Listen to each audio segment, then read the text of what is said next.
Hello friend, foodie frame চ্যানেলে আপনাদের স্বাগত। তো আজকে একটা মায়ের হাতের রান্না নিয়ে তোমাদের সাথে শেয়ার করছি। তো আমরা সকলেই বাটা মাছকে সর্ষে দিয়ে রান্না করি। তো আজকে বাটা মাছের সঙ্গে সর্ষে বেগুন দিয়ে একটা রেসিপি শেয়ার করব। তো দেখো, প্রথমেই মা শিলেতে গোটা ধনে, গোটা জিরে, সর্ষে, কাঁচা লঙ্কা ভালো করে বেটে নিয়েছে। তারপর কড়াইয়ের তেল গরম হওয়ার পর কড়াইতে 5 ফোড়ন, শুকনো লঙ্কা, টমেটো দিয়েছে। তো একটু ভাজা ভাজা হওয়ার পর যে বাটা মশলাটা ছিল সেই বাটা মশলাটা দিয়ে ভালো করে মশলাটা কষিয়ে নিয়েছে। তো কষানোর পর দেখো অন্যদিকে বাটা মাছগুলোকে লাল লাল করে ভেজে নিয়েছে। তো তোমরাও জানিও বাটা মাছ কাদের কাদের প্রিয়। তো এই রান্নাটা মা খুব ভালোই করে। তো দেখো এখানে মশলা রেডি হয়ে যাওয়ার পর ওপর থেকে ভাজা বেগুনগুলো দিয়ে দিয়েছে। বেগুনটা আগেই ভেজে নিয়েছিল।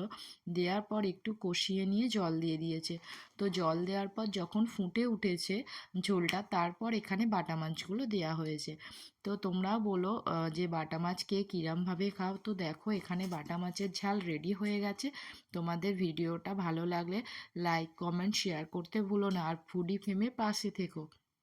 চলো টাটা, সবাই ভালো থেকো।